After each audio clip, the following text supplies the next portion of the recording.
Bryan, what do you think of this IOU note empire that's kind of being created at a central banking level? And of course, we're paying interest on the debt, and so much of our taxes go towards the debt and the debt interest. And it just gets to a point where all these people keep saying we need taxation, and I tell them taxation is theft, and they say, well, no, it isn't theft. Well, okay, when I think of something that I don't consent to paying and they take it anyway, in my opinion, that's theft. And when you aren't able to opt out, that's theft.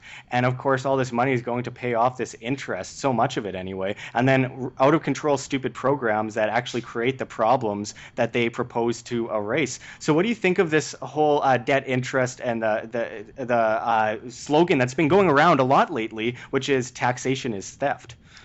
Well, I think taxation is more than theft. Theft is something you do when someone's not looking. You might get community service for, you sneak some property away from someone. But taxation is more like armed robbery or armed extortion. I mean, a private citizen who taxes someone gets life in prison. They don't get community service. So it's a very serious crime in the private realm. There are threats of force. There are guns at the end of it.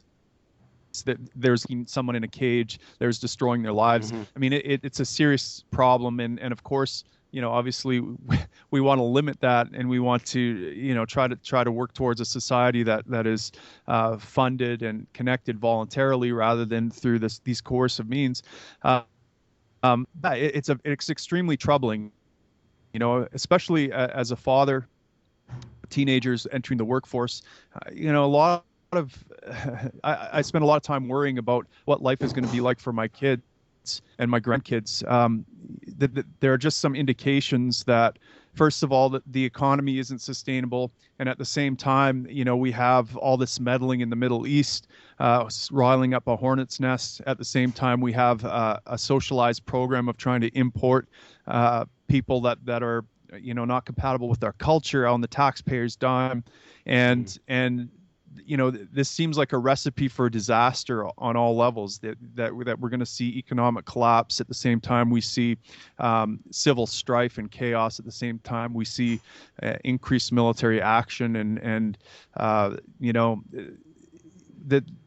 it seems like things are building up to something potentially catastrophist, right? And so, my focus partially is on seeing this as an inevitable conclusion to the kind of Keynesian economics and bubble building that has occurred throughout history.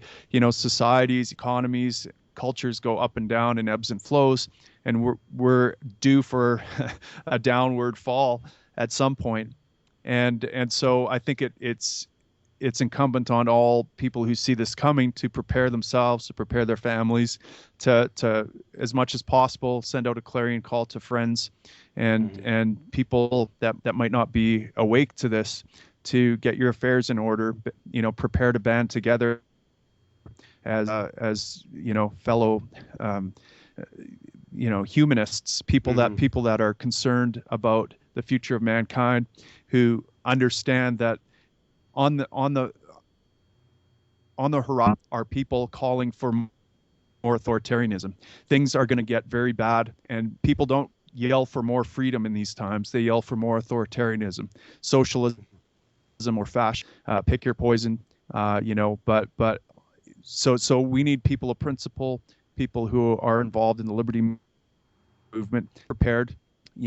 Have food ready, have sound money ready, have skills to be able to protect your loved ones and be able to get out and serve other people, and join together in a community of like-minded people to protect yourselves. We need to have each other's backs in the upcoming years.